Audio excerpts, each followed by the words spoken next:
Welcome to Next Gen Mentoring Forum. The Next Gen Mentoring Forum series is to empower, educate, and illuminate individuals who are in or interested in the financial planning profession. At each forum, an expert will discuss the topic in the field of financial planning with the purpose of inspiring critical thoughts and discussions.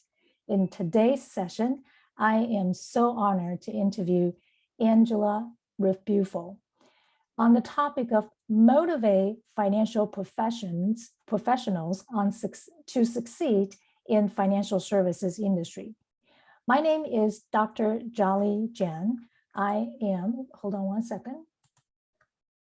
I am the Assistant Professor and Director of Financial Planning Program at California Lutheran University. I am a certified financial planner practitioner and maintain an active financial planning practice specializing in succession program management at Value Growth Institute. I'm honored today to have Angie Ribuffo. She was born in Augusta, Georgia, the child of a military family, lived in Germany and Thailand. In 2008, she decided to move into the world of financial planning by becoming financial advisor. And in 2019, she opened up her own firm, Rayon Financial Strategies, LLC. Now, by the look of this, you should be very impressed that Angie has 6 designations: CFP, RICP, ChFC, CDFA, CLTC, and WMC. My goodness, what an expert. Now, in 2018, Angie was recognized by the Investment News, the Women to Watch, and inducted into the Anchorage Athena Society. Now, Angie was the national president of Women in Insurance and Financial Services, or WIFS, between 2017 and 2018. Now, back in 2012, she was awarded the Women in Insurance and Financial Services Angel Award recipient. Now, between 2012 and 2021, she has been recognized by WIFS Circle of Excellence recipient. Angie is married to her husband, Steve, for 40 years and has 2 adult sons, Stephen and Daniel, and an 8-year-old granddaughter. I think her name is Tali, is that right?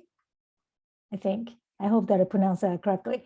And 4-year-old grandson, Malcolm, and her golden retriever, Abby. So welcome, Angie. So very glad that you're here with us today. I know that when I first met you, it's probably one of those CFP board conferences.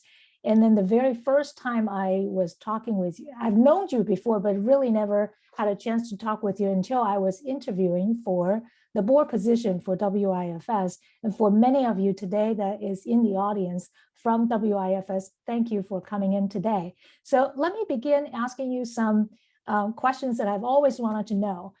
We know that you grew up in the military family and lived in 2 different countries. Can you share with us, other than Germany and Thailand, share with us what kind of environment you grew up with? And did that actually shape who you are today and how you see success in your profession? Well, first and foremost, Chia-Li, thank you so much for having me on. I'm excited to be here and to speak to you and your audience today. So my family is a military family. My father was in the United States Army. He married my mom when he was stationed in Japan. So I am a multiracial child, African-American, French, and Japanese. And so Rayon, which is the name of my firm, actually means lion in Japanese. So that's where that comes from. But we traveled, as a child, I traveled all over the place with my father. And then, of course, I went into the military myself, where I met my husband. And then we also traveled throughout the United States as well as overseas. So I have been exposed to many different cultures, many different ways of doing things before coming back to the United States and going through my education in school and getting my nursing degree, and then moving on from nursing into financial services. You're probably the second person I know that was nursing before and going to financial services. So what made you make that transition? Obviously, nursing is also very highly skilled and very well compensated, also helping people. So what makes you transition from nursing to financial services? Well, it wasn't something that I really actually thought about. I really kind of fell into it. When my husband and I were stationed in Germany, it was very difficult for me to get a nursing job in Germany under the Status of Forces Agreement.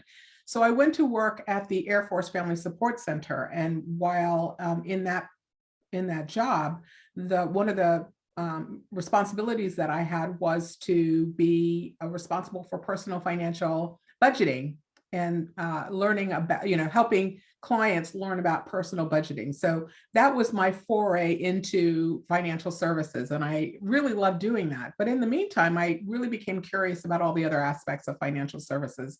And my husband had exposed me to having a financial advisor. So when we got married, he actually already had a financial advisor. And I was one of those people that believed if I just put my money under the mattress, I would really be safe. And he was convinced me that that was probably not the best choice, which I agree upon 100%. And so I then began to pursue more interest in the rest of the financial services industry. And so, when you look at, I think, nurses, the things that are similar, like you said, is the fact that we want to help people.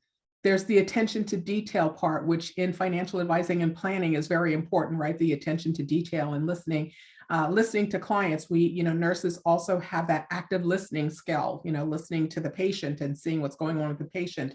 That carries over into financial services. I think in order to be a good financial advisor, a good financial professional, we really need to have that active listening skill to be able to discern what clients are really saying to us and be able to read into that. So I think there's some really great skills that, someone like myself, a career changer, brings over and is still able to use from all the years of experience as a nurse. And I think that's something that you mentioned earlier regarding about your husband exposed you and him for having advisors. And we did the same thing as we would when we first got married. We actually did hire a financial advisor, and we still have contact. We still work with him today. And I think that having that exposure is not necessarily just get you interested in industry, but having that exposure, first off, you're taking the responsibility of taking care of yourself before you can even help other people, right? So whether or not it's nursing that or the military opportunity that you have for the budgeting, counseling, and all that into the financial planning, financial services, I think that one thing we as a profession, I think I could proudly say that we're probably not one of those people where shoemaker's son has no shoes. I think that many of us took care of ourselves first, then we take care of our clients, and then subsequently our children learn from observing what we do. And somehow it's not necessarily just a career, it's not necessarily just a profession, it's just the amount of people and families that we touch on. It's an incredible way to get to help many people. Exactly. So thank you for sharing your experience in terms of coming in from a career changer. I was a career changer myself as well. So how does anyone begin finding their personal intention in this industry? We know that in the industry, you could be in the front office, meaning dealing with the clients, right? You could be out there doing marketing. You could be potentially in the back office doing all the heavy lifting of the analysis and or compliance per se. But how does anyone begin finding their personal intention?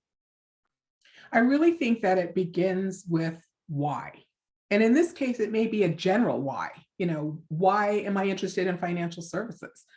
To your point, it may be because we were exposed.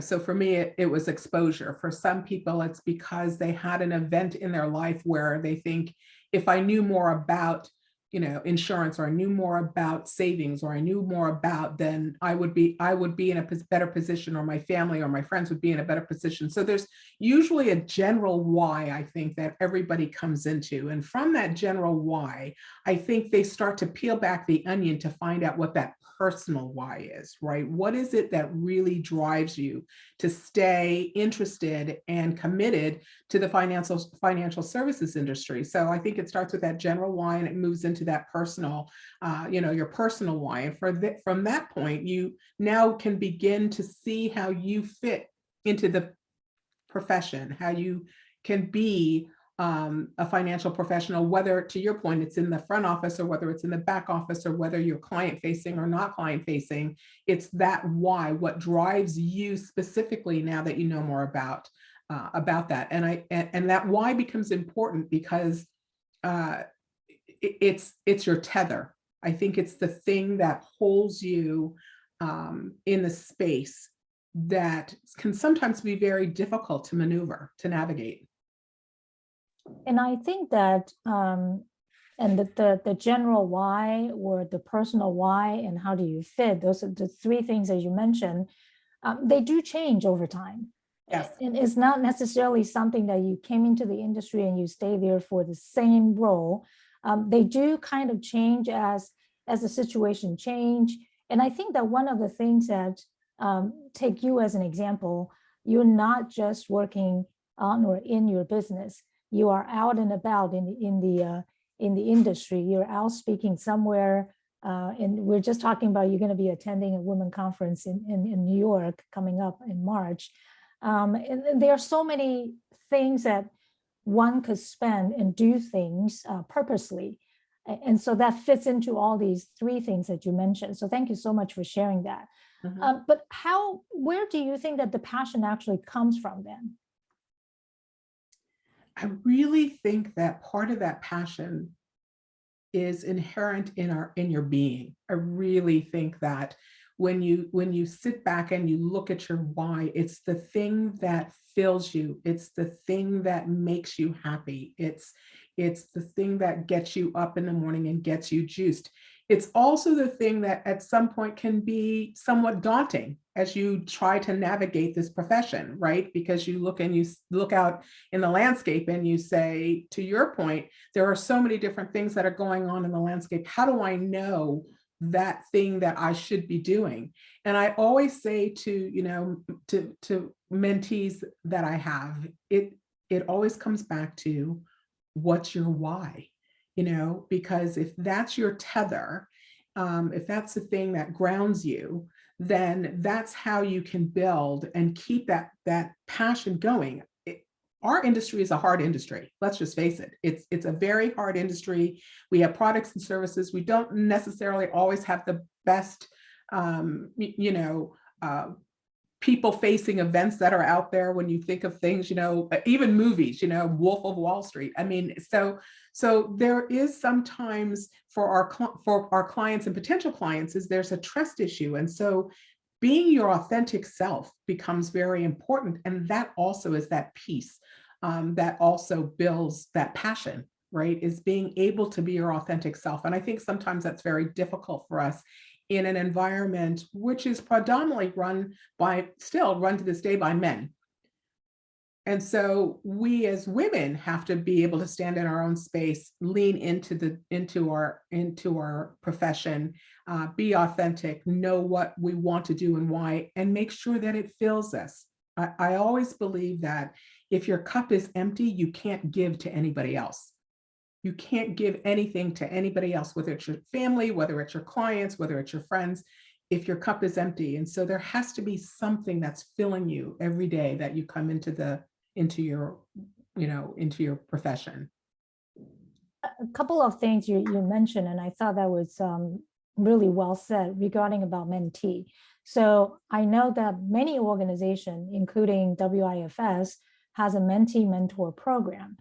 And I always encourage people to get onto the program, not necessarily for the purpose of, you're going to make more money, I think that the wisdom from people before us is so really important.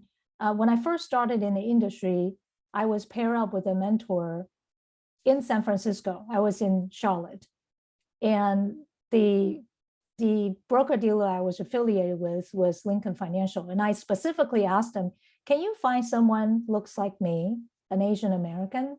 And so they did. They found this wonderful gentleman in the Bay Area, and I remember distinctly that he said something that I cannot ever forget. He said that, you know, I'm too far away to be your mentor, but I would recommend you to find someone in your office.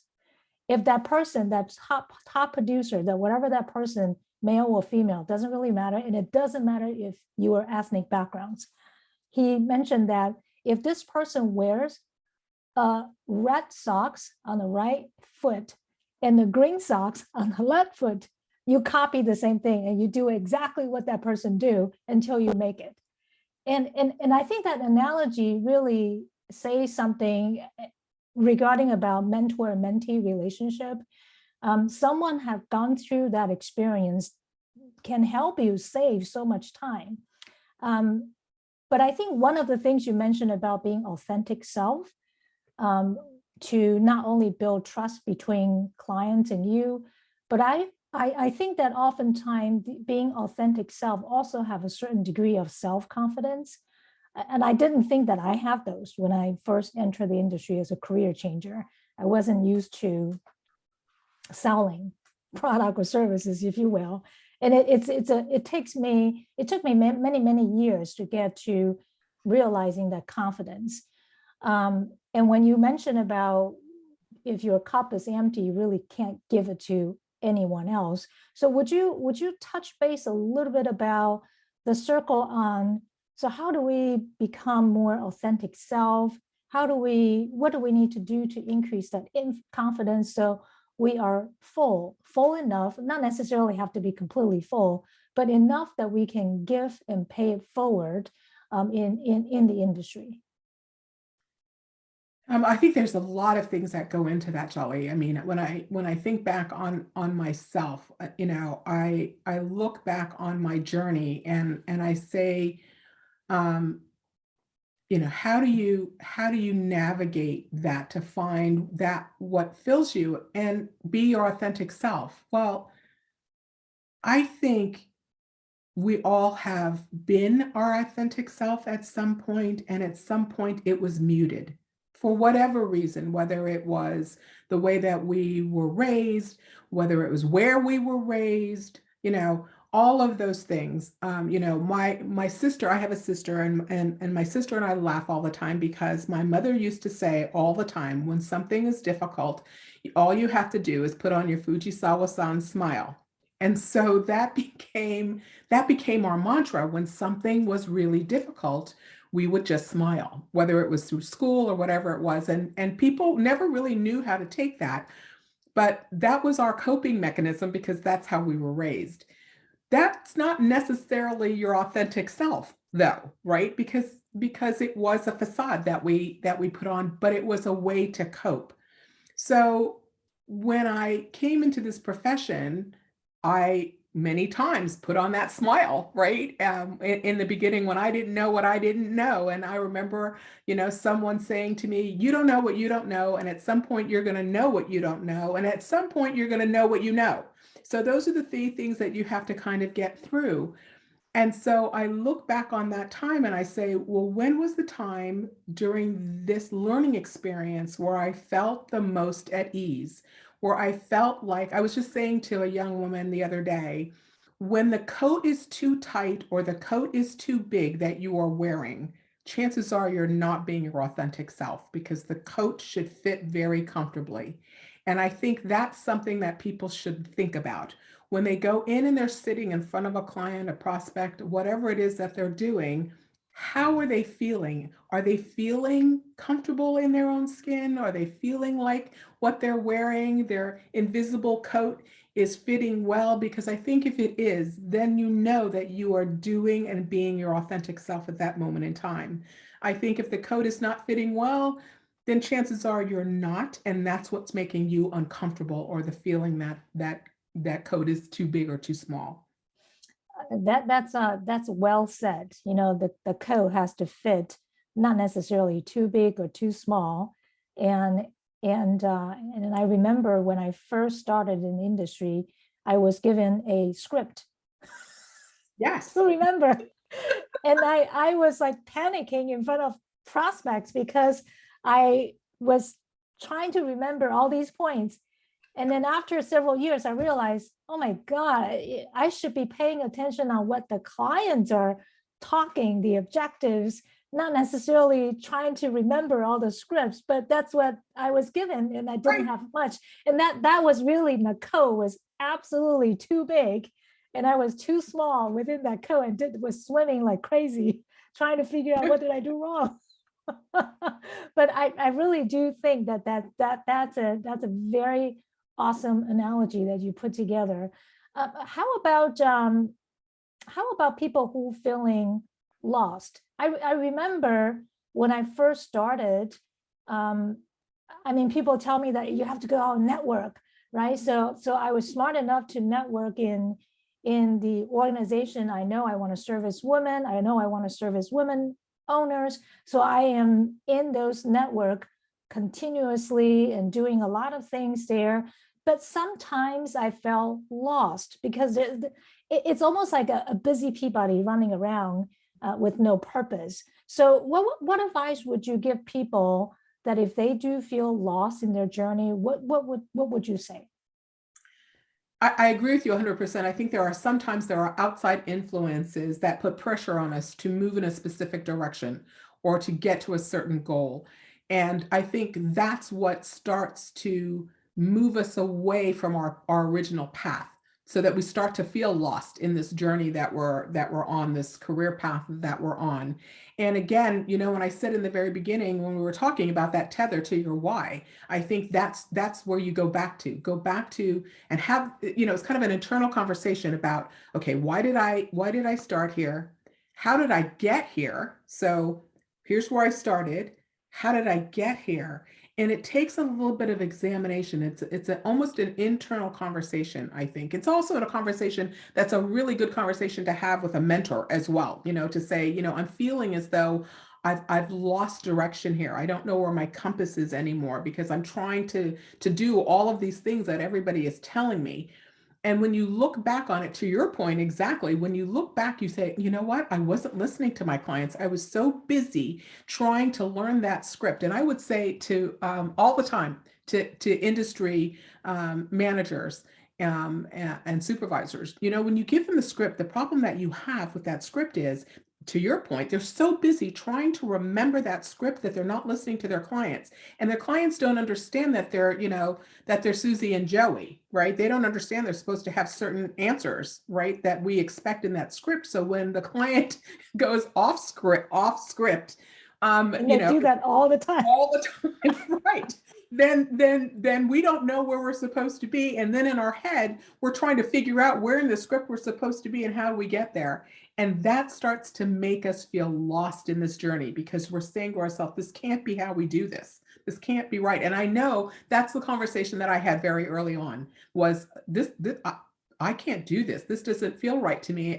And yet everyone was telling me that if I didn't do it this way, that I wasn't going to be successful. And so I did. I felt very lost in where I was going and what I wanted to do. And so that's how I found WIFS. That's how I found Women in Financial Services. I Googled it, believe it or not. And I'm lucky enough to have a chapter here in Alaska. And I sent them an email and said, hey, I'm a little old chronologically. I don't know, the age group I just, that you have, but, I would love to come to a meeting. And I walked in and the matriarch of our group is Noni Baldwin, and Noni, was in her 70s. And Noni said, well, what brought you here? And I said, I think I need a little estrogen. I think I'm lost and I just need to have this conversation. She said, well, honey, you came to the right place. And having this conversation with her as my mentor, she's, to her point, she said, okay, but why did you come in? You came in because you wanted to help people. There's a lot of different ways to help people. right? So yours isn't wrong and theirs isn't wrong either. But you have to find what brought you here in the first place and really what your mission, purpose, and vision is moving forward. And I think that all goes back again to your why. And I think that very well said. And as you were talking, I'm thinking about, if we were hiking in the woods, typically if it's my husband, he will never stop asking for direction.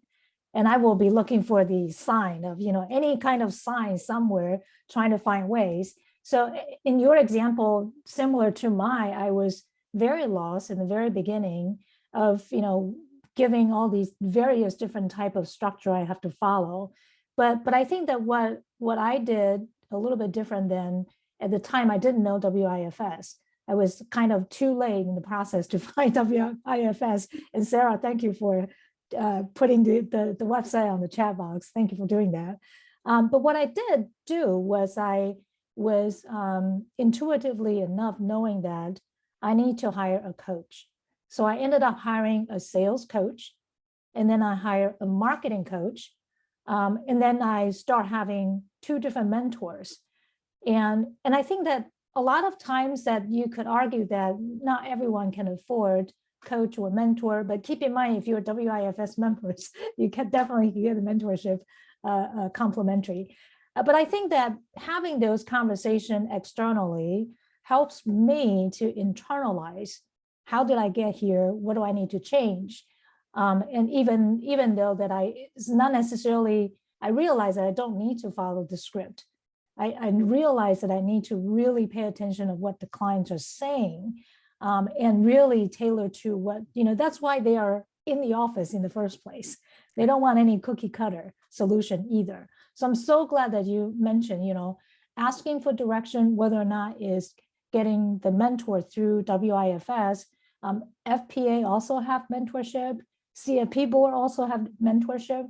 There are many organization offers that whatever that fits into your personal journey, I think definitely is worthwhile doing that.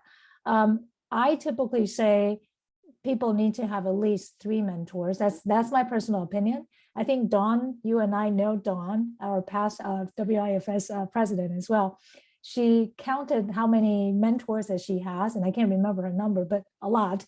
She was saying that the more mentors you have, you learn many different styles, because every one of us interpret things differently. Every one of us solve problems differently, and many different styles that you learn over time. Ultimately, it's good for you personally. It's also good for your clients as well. Exactly. I think that earlier you mentioned about something not authentic, and this probably has something to do with the imposter syndrome. So share with us about how should we deal with that imposter syndrome, where for me, I know that I will be doubting my ability sometimes. And sometimes I'm sitting in front of the clients, even though I am giving a very valid estate planning advice, I feel like, oh my God, I'm not an attorney. Am I a fraud in this case? Things, So share with us, what do you think about, first off, what is the imposter syndrome, and why do we even feel this way, and how do we go about overcoming this?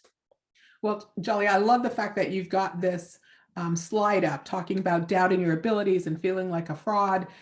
All of those are pieces of what the definition of the imposter syndrome it is, and the fact that it affects high achieving people, all of that. It started really, I don't know if people realize this, it started back in 1978 with a study that was done. And so you can go to the Harvard Business Review, but psychologists, Pauline Clancy and Suzanne Imes, did a study and coined the phrase, not imposter syndrome, but imposter phenomenon. And what they found is exactly that it affects high achieving people.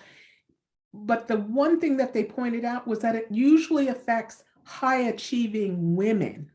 So women tend to fall into this imposter phenomenon or this imposter syndrome. And it's because I think, and this is not to denigrate anyone, but this is to say that I think that when in our industry, we see more men, and men deal with our industry in a much different way. There is some, there is research study that shows that men think differently about how to work in this profession, and they tend to be more transactional. Women tend to be more relationship based. So when you think about that, and you think that you're working in a field that's predominantly men, and you look at what they're doing and you look at how you're doing, it's not the same. So therefore, we must be doing something wrong. I must be doing something wrong because they're not doing it that way. And they're incredibly successful.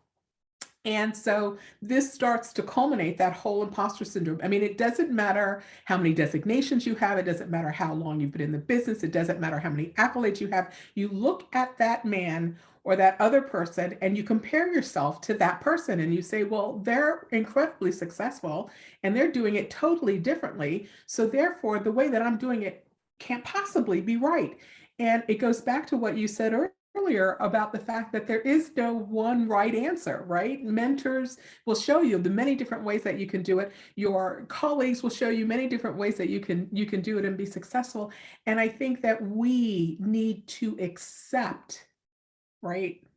Lean into the fact that we are as good as we are and just be. And that goes back to blocking out the noise of others, right? The comparison to others. See yourself from the perspective of the client that you're helping, because trust me, that client wouldn't be sitting across from you if there was no value, if you were not providing them value. So understand your real value when you're sitting across from that client. You know, stop comparing yourself and recognize, again, there is no one way. There are many ways to answer a problem, to provide a solution, to get to the end result. And you are where you are, and people are working with you because of who you are and the value that you bring. And I really believe that if you look at it from that perspective, then you don't have to worry about the imposter syndrome anymore, because that will fade into the background and you will realize that you are bringing your authentic self to the table and value to your clients. And thank you so much for sharing that valuable insights there. I remember I was having a conversation with my daughter just this past weekend. She's a scientist, so she is on track of getting her PhD in some name that I cannot even pronounce. Anyway, she was very determined that she wanted to finish her PhD in 2 years, and she called me for advice. Obviously very honored, you know, if my daughter willing to do that, I'm willing to do it too. But sometimes she doesn't listen. Anyhow, she had mentioned about that basically her chair wants to have her apply for a fellowship. This fellowship is going to put her on the path of, her resume is going to be so outstanding basically when she graduates. But the fellowship itself will push out for 1 more year, meaning that she wants to finish in 2 years, will extend into 3 years. And so she was having this self-doubt, if you will, about her ability. And I said, and I have to finally said to her, I said to her that you don't have to listen to my advice, but this is what I would do. I would go back and I would renegotiate what that fellowship is about. And so I start coaching her, asking, finally I figured out she was looking for 3 things. And the 3 things was she wanted to finish in 2 years. She wants to make sure that this opportunity will give her the career networks that she needs to build. And last but not least, that she would have a good glowing resume and things like that. So I said to her, well, resources, she needs the resources internally to do that. So I said to her, those are the 3 things you need, and you could negotiate with him. He's your boss, he's more experienced. It doesn't mean that you cannot negotiate. You can always negotiate what you're looking for. And if 2 parties agree, these are the 3 things that he's willing to commit to, then go for it. Right. It shouldn't be always automatically assume if someone handed you an opportunity, you always have to do it their way. No, you always have things you can negotiate to work toward what you're looking for. So the story there is very much like what you're saying. You accept the fact and you lean into it. You have to really block out those noises. And when those noises come through, that's where your mentor helps. That's where your coaches help. That's where your industry peer colleagues helps. They can give you some sort of information to help direct you to that next step. So thank you so much for providing that insight. And you mentioned, and I too have the situation where whether or not I first started or in the industry for a while, having success, having failure is not necessarily something that everyone does cope with well. I know that I learned a lot through things that didn't work out. Even if I didn't get that particular client, I'm constantly thinking about how do I improve the next time in terms of how to address a certain things that if I didn't do well, if I'm successful, how do I maintain that success? So can you give us some examples and advice of when we face with challenge, especially on failure, how do we kind of face that challenge, and how do we move forward, if you will? So I believe that everything happens for a reason. Everything happens for a reason. And that challenges and failures are an opportunity for us to pivot. And that if we are able to reframe how we view that quote unquote failure or that challenge and look at it and say, to your point, Chia-Li, to look at it and say, what did I learn from it? What can I change? Right? Not necessarily change because it was wrong, but change because it didn't work. And that just because something didn't work doesn't necessarily make it wrong. It just means it just didn't work. And so how do I pivot from that? How do I change courses? I think all of us had to go through that in 2020, to be honest, right? I don't think any of us was ever thinking that there would be a pandemic, a world pandemic that would shut the world down because of COVID-19. And I think that all of us looked at that and said, okay, well, now what? You know, we can't do business necessarily the way that we're used to doing business. We can't see clients necessarily the way that we were seeing clients, and we had to pivot. That was one of our challenges, right? Those that did well in those first months or so, that first year, were those who were able to step back for a moment and say, okay, this is a challenge. I need to review what I was doing before this challenge, and how do I take this challenge and make it a success, right? And we can see that from those who suddenly switched and went to Zoom and suddenly taught their clients how to Zoom, because it wasn't just us, right? It was also our clients who were used to sitting across the table from us. They had to also get comfortable with technology, right? We had to look at different ways of communication and being successful. Those are challenges that we were not prepared for. So there are going to be challenges out there all the time. And I think it comes back to making sure that you look at it, you reframe it from a negative to a neutral. Doesn't have to be a positive, but at least to a neutral, and then say, how do I pivot from this point forward? And I think if you can do that, you will learn to cope. And again, rely on your colleagues, rely on those supportive people in your network, and talk to them about what it is that you want to do. Get some feedback. You know, you don't have to work in a vacuum. You know, that's the beautiful thing about having colleagues and having your network, is that, you know, wherever that network comes from, is that they wouldn't be part of your network if they weren't going to be supportive. So also using that as part of the way that you can cope and pivot during times of challenges and maybe not quite so successful events. And I think that perhaps the other thing, other than pivot, adapting, being flexible, get feedback, and I think that we also need to remain open-minded, because what was done yesterday correct may not be able to repeat again tomorrow.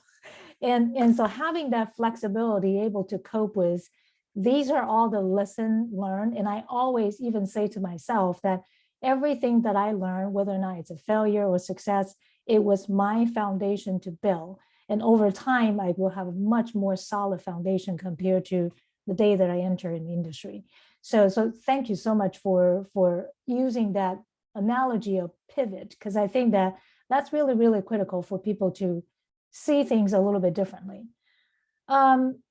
So what are some of the steps for anyone to find their tribe? I mean, I have to say WIFS is a great tribe for those of you who are interested in, but tell us, what do you think that there are some, how did you find your tribe, and how would anyone, are there any steps to follow? Well, I have many tribes, so you don't have to have just one. You can have many tribes, and many tribes do many different things. So I think, I want to put that out there, that there isn't the one tribe and the one answer. I think that there are many tribes, but I think there is a common thread that goes through those tribes, at least for me. And the tribe is, are they like-minded? I think that's important. Are they supportive? Do they have the same core values and philosophy that I have? And it doesn't mean it has to be exact, but if we're looking at financial professionals, for instance, I look and I say, are they interested in the same type of practice that I'm interested in? So that I can use them as a sounding board when I have a challenge, or when I have something that didn't go exactly right, or maybe construed as a failure. So having that becomes really important. So how do you find them? Well, one, I believe that everyone in this profession needs to join an organization or association that speaks to them. You named some of them: WIFS, the FPA, FSP, the Financial Society of Professionals. There are many organizations out there that speak in our profession, NAFA.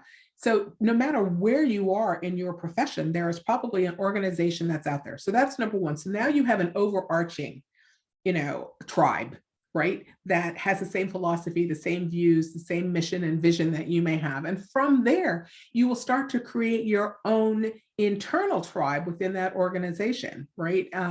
When I became a financial planner, I told you about about finding WIFS because I Googled them. And then from there, I started going out to conferences, and I started to see and talk to people who were at the Financial Planning Association. And so, they had a women's group that they were bringing forward and wanted people to mentor. And that's something that's close to my heart. So I joined that group, and now I have that tribe. So there's many ways to find a tribe. And if you really feel as though an organization is not for you, and I want to say, don't look at it from the cost of the organization, because if you can't afford to be a member, there are ways that you can still come in and be a member of that association. There are ways that the association will welcome you into the association, even if you can't afford to do that. So don't let money be a stumbling block or a challenge for you. But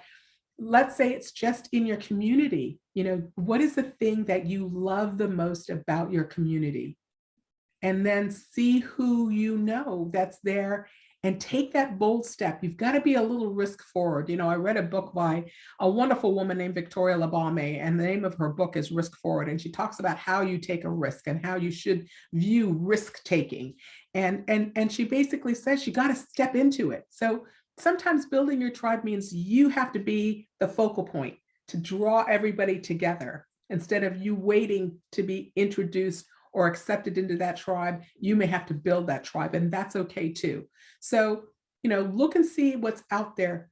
What speaks to you? Who speaks to you? If you have a mentor or a coach, they're now a part of your tribe, and who else can they introduce you to? That's one thing. The, associations, the organizations, your friends become your tribe, believe it or not.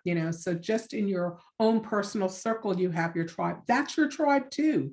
All of these people are there to be supportive of you, because if they weren't, they wouldn't be part of who you deal with, right? They wouldn't feel you, right? They wouldn't support you. And I say this with purposeful intention, is if you are with people who are always bringing you down, they are not your tribe. You need to let them, you need to walk away. You need to walk away.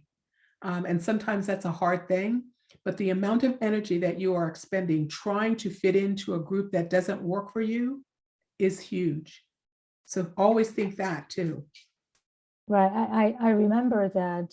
So other than the FPAs and all the names that you mentioned, one of my coach actually recommended me to join Toastmaster.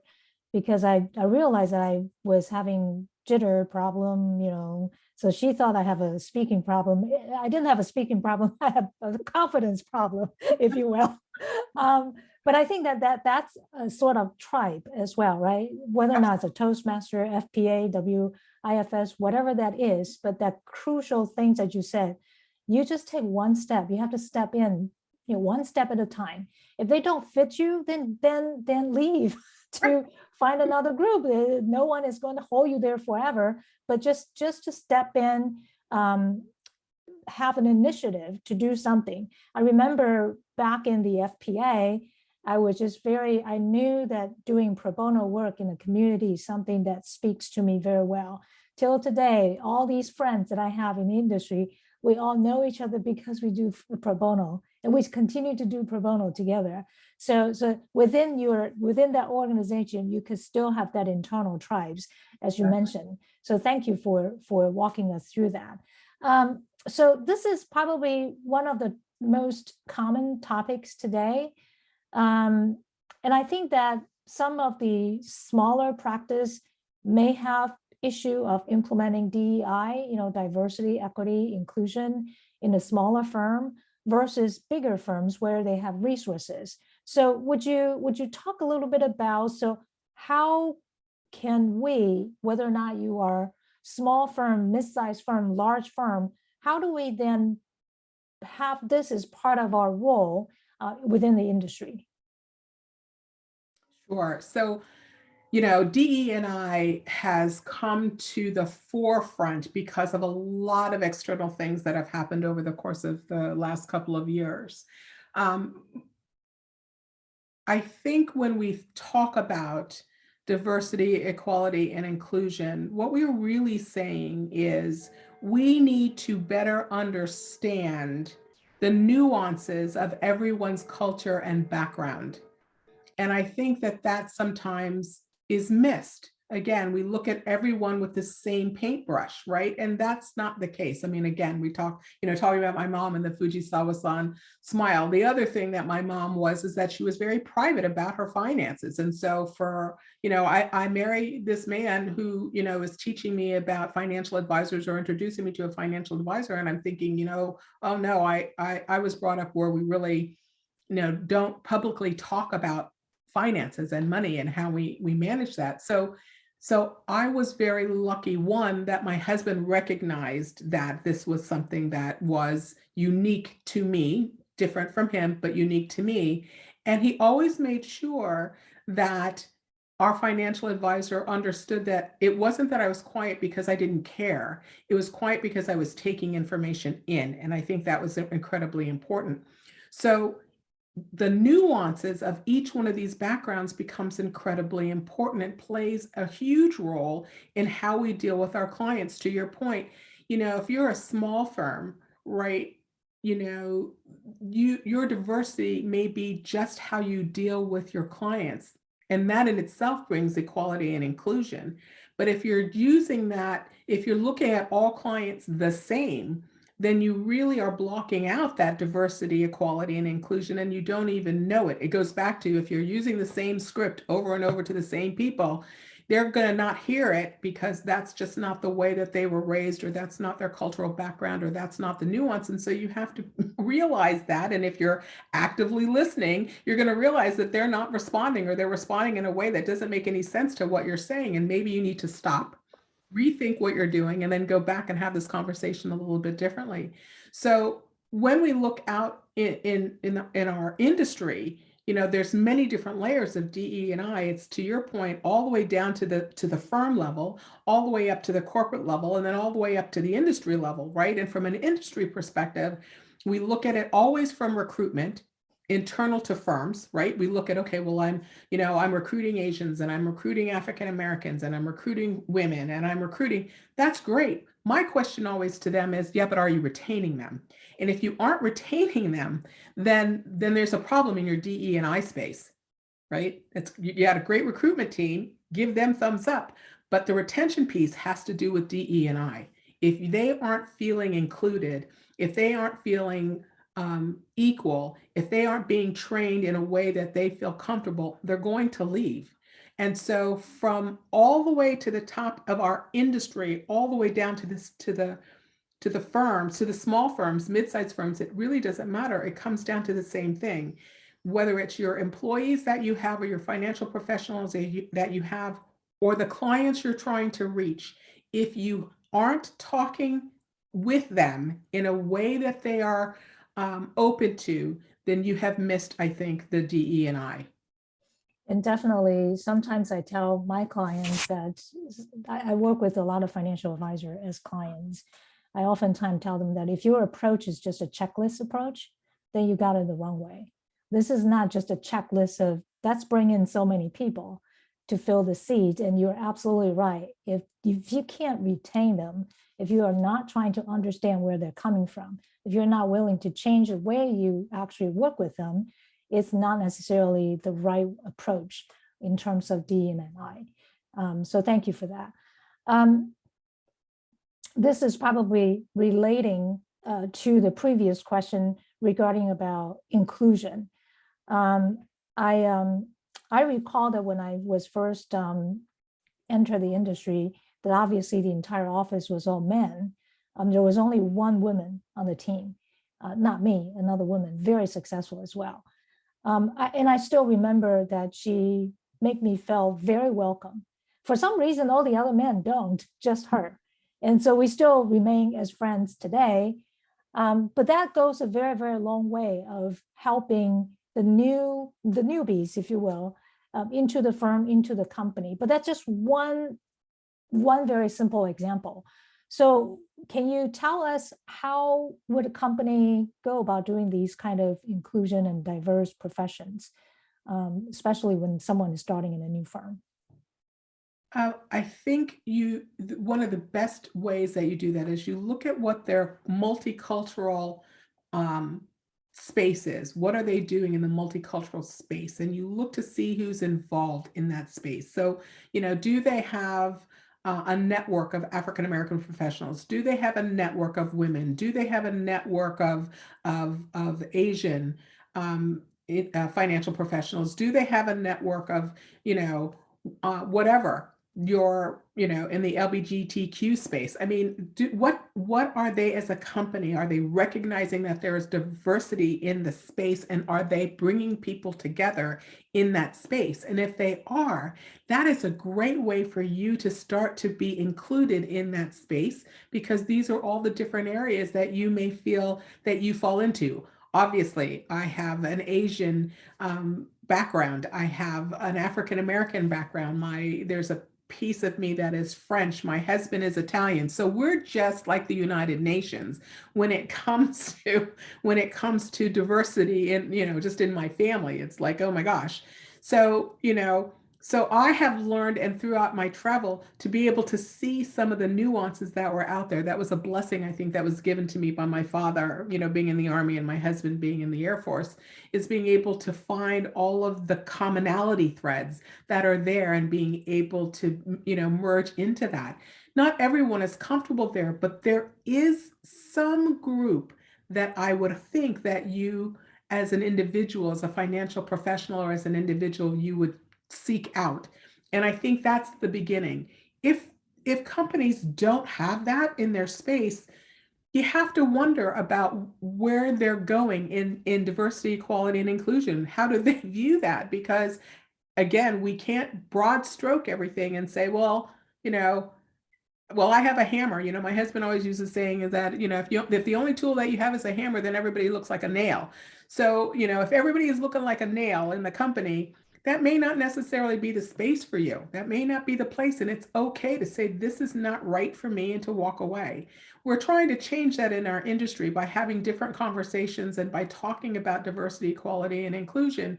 But again, it comes down to the fact that it has to be more than words. It has to be action. People can talk a good game all the time, but it's what they do that really matters. And so don't look at the words, look at the behavior. And that will tell you a little about the firm. And from a firm perspective, or a company perspective, I think the companies and the firms need to also look at themselves from what are we saying versus what are we doing. And if what we're saying and doing, if those are on opposing ends, then we need to fix that and come to the middle. Again, it's not a matter of right or wrong. It's a matter of, are we putting in place tools and an environment that allows for differences of opinion and different ways that we can train and teach our professionals. And very well said, align with what you said and what you do. And it's all about you can't just talk about it. You have to walk the talk pretty much. So out of everything that you talked about, there are obviously lots and lots of things. And if you were to just give someone who is new to the industry, regardless about where they came from, what that one advice would be? Hang on, hang in there, hang in there. It's tough in the beginning. You're coming into a very tough industry, but it's a wonderful industry. When you see the clients that you help, when you see their successes, when they include you in their life, those are things, at least for me, that fill me up every single day. It's the reason why I get up in the morning. But it is hard. And to think that it's going to be easy, I think, set yourself up for disappointment. So just know that you just need to hang on, because you're going to get there. Remember that saying that I told you my friend gave me: you don't know what you don't know. Eventually you'll know what you know, and eventually you'll know what you know. So, right now you're in the you don't know what you don't know, but you're going to get to the you'll know what you don't know, and eventually you'll know everything that you need to know. Fantastic. Become from unconscious to consciously knowing where you're going. That's fantastic. And Angie, thank you so much for such an informative session today. We're so glad to have you for the Next Gen Mentoring Forum. I wanted to thank California Lutheran University School of Management Financial Planning Program for sponsoring today's Next Gen Mentoring Forum. We as a university, we have been around for a very long time for the financial planning. In the School of Management, California Lutheran University, we offer MBA in financial planning, helps financial advisors pursue a leadership position, as well as growing their financial planning practice by deploying advanced financial planning, effective communication with clients, and to streamline your practice management. If you or someone that you know that might benefit from our program in financial planning in both MBA and master degree, please have them sign up for our info session. And our next session is coming up on February the 24th at 3 p.m. Now, our next Gen Mentoring Forum is slated for 15th of February next week with Dr. Wei Fao. He is going to take us through the new method that he's discovered of how to help your clients navigate through the financial decisions, take those guessing game out of what clients, what type of products, what type of solution is good for your clients, take those guessing games out of the equation and directly help your client navigate through the retirement. And so we look forward to seeing you soon next week. Be safe and be well. And thank you, Angie, for today's session. Thank you for having me, Chia-Li. Take care. You too. Bye-bye.